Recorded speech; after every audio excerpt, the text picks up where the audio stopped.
मगर एक मुसलमान की शर्मगाह कभी न बहके, न मुश्तजनी करे, न हैंड प्रैक्टिस करे, न साहब जानवरों से सोहबत करे, न तवाइफ के कोठे पे जाए, न किसी पड़ोस की बीवी जिसका पड़ोसी बाहर नौकरी कर रहा हो उस पड़ोसी की बीवी को आंख दिखाकर, उस पड़ोसी की बीवी को मिठाई की पोटली दिखाकर, उस पड़ोसी की बीवी को मोबाइल पे मुस्कुरा करके उसकी इज्जत को लूटना कमाल नहीं है। सारे जानी पूरे हैं, मगर जो पड़ोस की औरत से ज़िना करे उसको दर्दनाक खतरनाक अजाब होगा क़यामत के दिन। सारे ज़िनाकार पूरे हैं, मगर बुढ़ा जानी जिसकी उम्र 50 प्लस हो गई उसके बावजूद भी यह ज़िना के लिए उतावला रहता है। दूसरों की बहू बेटी पे बुरी निगाह लो, जो घूंघट डाल के पीर साहब का ढोंग रचा के वह बंद कमरे में बैठे हो और ये कहते हो कि वाज करना मुल्ला का काम है, खिताब करना मुल्ला का काम है, कुरान मकतब में पढ़ाना मुल्ला का काम है, बच्चों को नहव और सर्फ पढ़ाना मुल्ला जी का काम है। सुन ले ढोंगी, बच्चों को दर्स देना,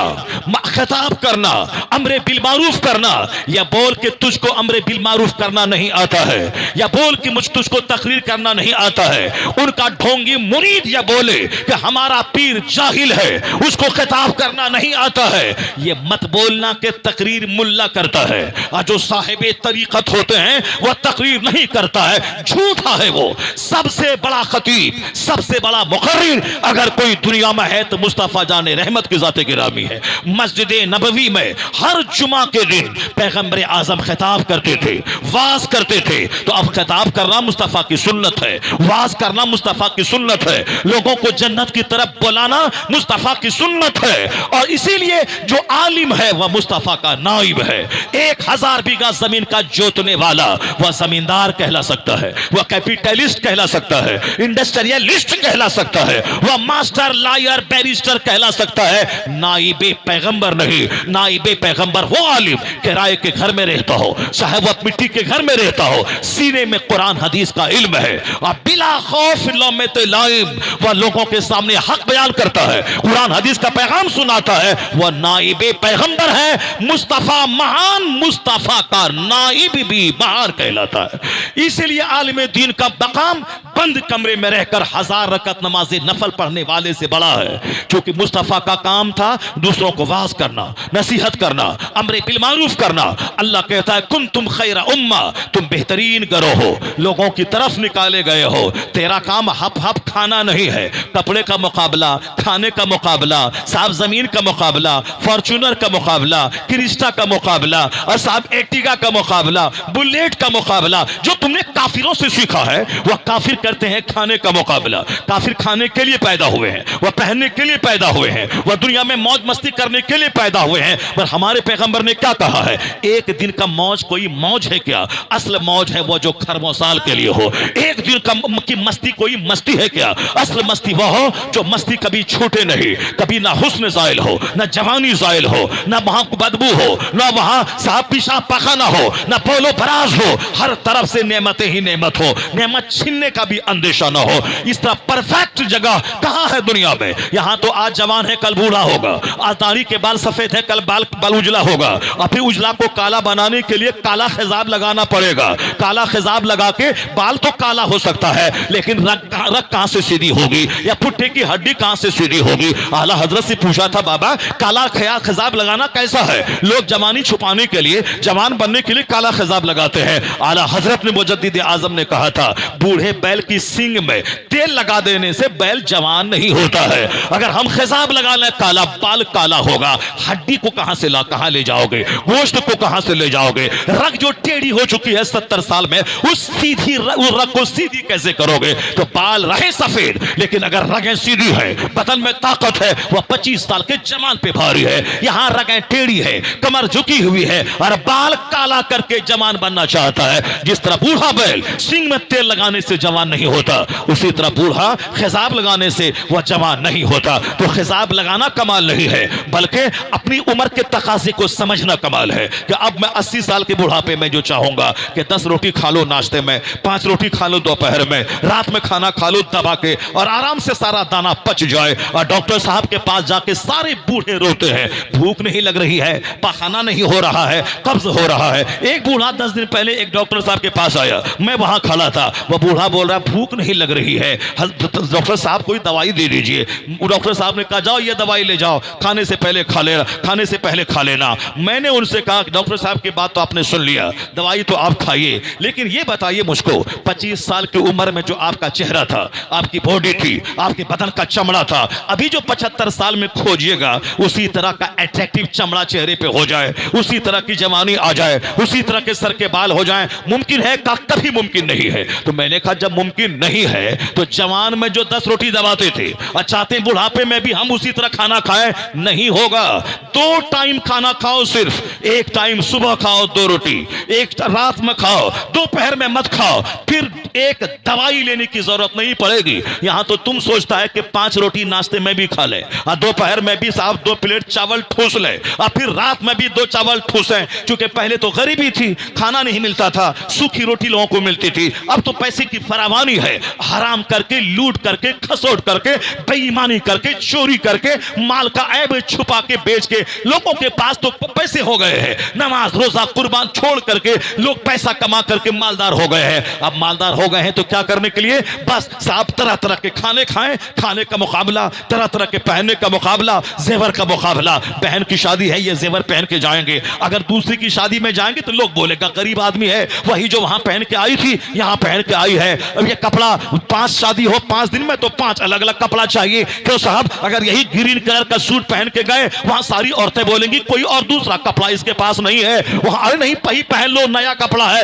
नहीं नहीं, वहां तो रिश्तेदार आएंगे, बोलेंगे वो वहां जो उसकी शादी में पहनी थी वही पहन का, इसके पास कपड़ा नहीं है। अब 10 शादी हो 10 जोड़े चाहिए। ईद में अलग, रबीउल अव्वल शरीफ में एक नया काम शुरू हो गया है और हमारे लोगों ने कहा ईद मिलादुन नबी मनाओ। बहुत अच्छी बात है, दीन मिला, कुरान मिला, इस्लाम मिला, नमाज मिली मुस्तफा के सदके में, तो खुशियां मनाओ। खुशियां मनाने का यह मतलब है कि डीजे बजाओ, नाचो कूदो गाओ और सिर्फ कर्जा लेके कपड़ा बनाओ, नहीं। जो ईदों की जो सबसे बड़ी ईदों की ईद ये हमने बोला है कि ईद मिलादुन नबी या ईदों की ईद है, ये हम बोल रहे हैं। लेकिन मुस्तफा जो बोले वो बात ज्यादा अहम है। मुस्तफा ने ईद उल फित्र को बड़ी ईद कहा है। मुस्तफा की निगाह में ईद उल फित्र ईद है, ईद उल ज़ुहा ईद है, और मोहब्बत की निगाह में ईद मिलादुन नबी ईदों की ईद है। इसलिए कि अगर ईद उल फित्र कहां से मिलती? मुस्तफा न आते। बकरीद कहां से मिलता? मुस्तफा न आते। रमजान कहां से मिलता? मुस्तफा न आते। वह जो न थे तो कुछ न था, वह जो न हो तो कुछ न हो, जान है वो जहान की, जान है तो जान है। यह इश्क की बात है कि ईद मिलादुन नबी सारी ईदों की ईद है, मगर हुजूर ने ईद उल फित्र को बड़ी ईद कहा है। हुजूर ने जो कहा वो हम गुलाम उसको मानते हैं। या ईद उल फित्र है, ईद उल फित्र में नया कपड़ा पहने, अगर नया ना हो तो धुला हुआ साफ कपड़ा पहने। ईद उल फित्र में भी नया कपड़ा बनाना फर्ज वाजिब नहीं है। जब ईद उल फित्र में जो 1 महीना इबादत करके नमाज रोजा रखकर नमाज पढ़ के तरावी पढ़ के जो ईद आई है, उस ईद में भी नया कपड़ा बनाना जब जरूरी नहीं है तो बहन की शादी में नया कपड़ा जरूरी किसने करार दे दिया? साहब दोस्त की शादी में नया कपड़ा बनाना किसने जरूरी करार दे दिया? मुसलमान सिर्फ खाने का मुकाबला करने पैदा नहीं हुआ है। मुस्तफा ने कहा है दुनिया सिजनुल मोमिन व जन्नतुल काफिर, this world is prison for believers and paradise for non believer. Mustafa सच्चे, मुस्तफा की बात सच्ची। आज जो काफिरों की शानो शौकत देखकर मेरा बेटा घबराता है, ललचाई निगाह से काफिरों को देखता है, चूंकि वो हदीस नहीं पढ़ता है। दुनिया में डीएम बनने के बाद मौत का इंतजार, मरो चले जाओ कब्र में, लेकिन जहां गए वहां का एक दिन 50,000 साल के बराबर है। असल वहां की इज्जत किसके लिए, वहां की राहत किसके लिए, वहां का आराम किसके लिए? तो आराम उसी के लिए। हुजूर कहते हैं यह दुनिया मोमिन के लिए कैद खाना है, काफिरों के लिए जन्नत। जन्नत है। जन्नत का मतलब काफिरों के लिए आजादी है। वह शराब पी लें, गुड़ खा लें, गाय का पेशाब पी लें, बकरी का पेशाब पी लें, ऊंट का पेशाब पी लें, जो चाहे पिए। कोई डॉक्टर बोल दे कि गाय के पेशाब में सेहत मिलती है, वह गाय का पेशाब पीने लगे। कोई डॉक्टर बोल दे कि गोबर खाने में साहब पेट का गैस्ट्रिक दूर होता है, वह गोबर खाने लगे। वह गोबर खाएं, पेशाब पिए, मूत्र पिए, वो जो करें सो करें। शराब पिए, ताड़ी पिए, आजादी है। काफिरों के लिए आजादी है, मुसलमानों के लिए कैद खाना है दुनिया। क्या करें जो हुजूर ने कहा है, क्या न करें जो हुजूर ने कहा है। काम करने से पहले मुसलमान को सोचना है यह हराम है या हलाल है, जायज है या नाजायज है, लीगल है या इलीगल है, या गुड है या बैड है, राइट है या रॉन्ग है, यह हलाल है या हराम है, ये मुफीद है मुज़िर है। ये तो मुसलमान को सोचना है। हमें ये पीना है ये नहीं पीना है, ये खाना है ये नहीं खाना है, ये करना है ये नहीं करना है। जो कवानीन के बंधन में हो उसी को कैद खाने से तजवीज़ दी गई है। यहां तू कैदी बन के रह, आजाद बन के जो चाहे सो मत खा, आजाद बन के जो चाहे मत पहन, मुस्तफा के ज़ाब्ते की रोशनी में जिंदा रह। 70 साल 70 मिनट है, 70 मिनट कैदी बन के रह, आजाद बन के मत रह, कैदी बन के रह। जैसे ही मौत आके जिस्म का रिश्ता रूह का जुदा हो जाएगा, आखिरत में पहुंचोगे, सोने का मकान तेरे लिए, हुरो गिलमान तेरे लिए, शहद की नहरें तेरे लिए, दूध की नहरें तेरे लिए, शराबन तहुरा की नहरें तेरे लिए, खुदा का दीदार तेरे लिए। यहां 70 साल मतलब 70 मिनट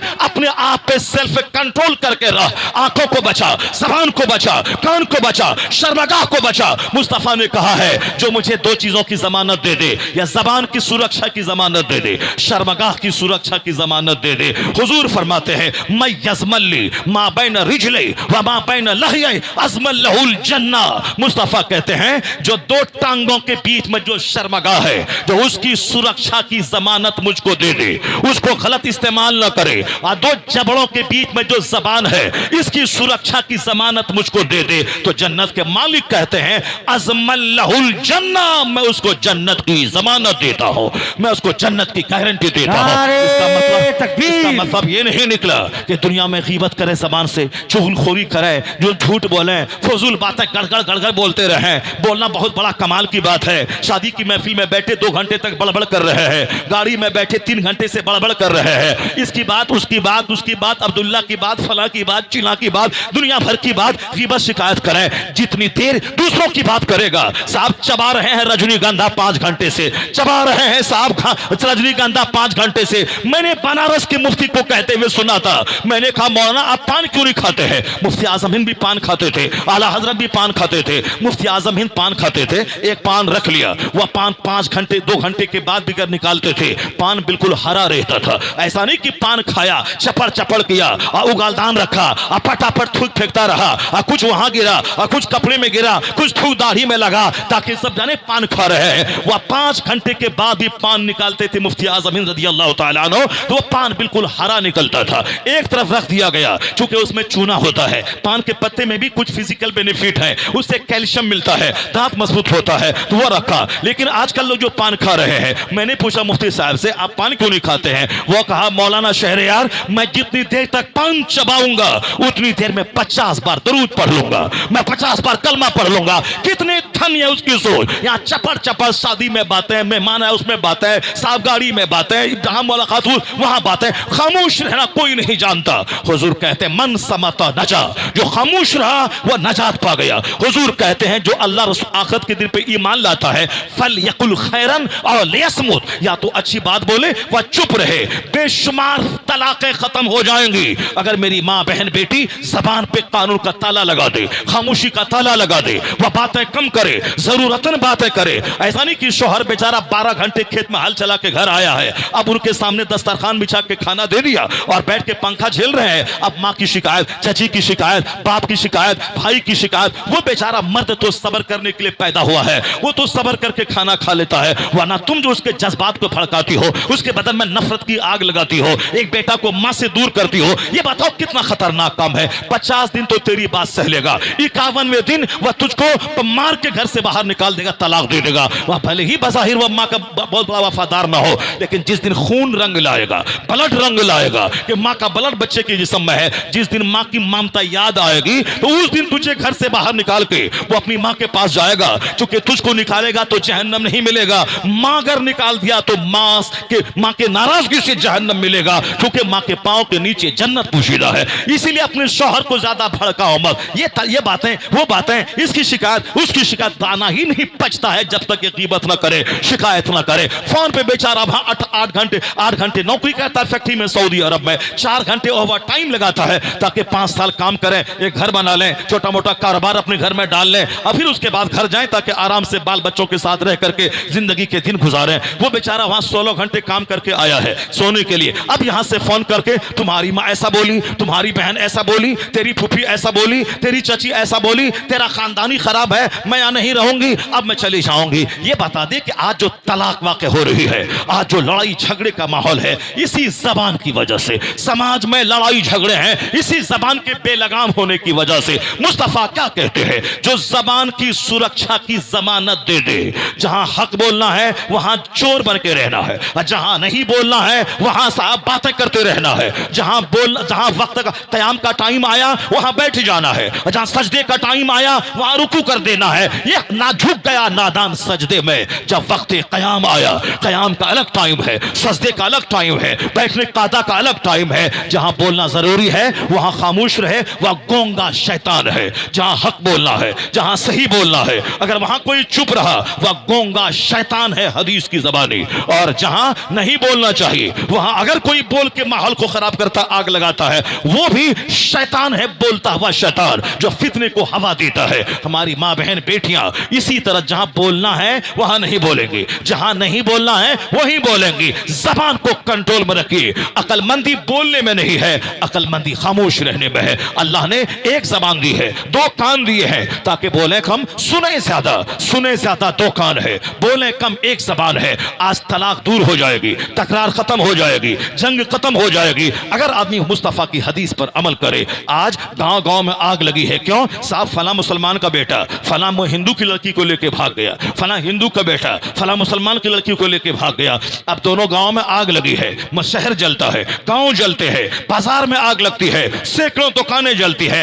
एक लड़के का गलत कदम उठाने की वजह से सारा समाज जलता है, वह दंगे की आग भड़कती है, कई गांव जलकर राख होते हैं और कितने नौजवान मर जाते हैं। कानून को हाथ में नहीं ले रहा है। जब मैं हिंदुस्तान में रहता हूं तो हिंदुस्तान के कानून और ज़ाब्ते को मानना है। अगर हमारी शरीयत के खिलाफ कोई काम होता है तो उसका तरीका नहीं कि गन लिया पुलिस वाले को भून दिया, नहीं, उसका तरीका यह है, या अदालत है, सुप्रीम कोर्ट है, हमें वहां जाना है। उसके अगर अच्छा वो जुल्म करे वो जाने, मगर हमें तो अदालत के दरवाजे को खटखटाना है।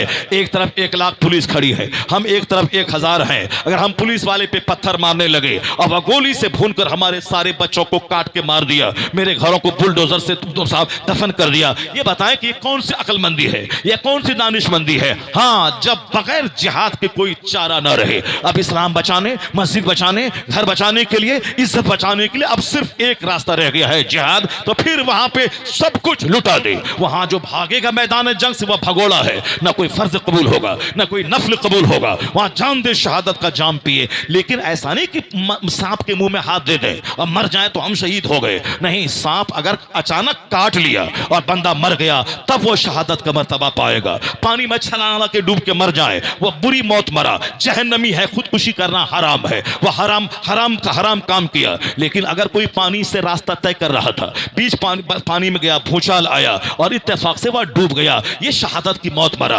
अब किसी ने बदन पे पेट्रोल छिड़क लिया, आग लगा ली, वह मर गया, ये खुदकुशी है। खुदकुशी करना हराम है। लेकिन कोई घर में था, अचानक आग लग गई, सिलेंडर फट गया, आग लग गई, उसी में झुलस के मर गया, शहादत की मौत मरा। तो जो दीवार अचानक खड़ा था, दीवार गिर गई, मर गया, ये शहादत की मौत मरा। लेकिन कोई आग लगा ले, पानी में डूब जाए, गोली जहर खा ले, फांसी के फंदे पर लटक जाए, वो बुरी मौत मरा, वह खुदकुशी हराम है, वो मरा। अब हम जब जानते हैं कि सामने 50 लोग हैं, मैं 5 आदमी हूं, उनसे टकराने का मतलब है खुद अपनी जान दे देना, अपने आप को तबाह बर्बाद कर देना, और फिर अपना जाना तो जाना, और फिर हम पूरे शहर को तबाह करने का जरिया बन जाना।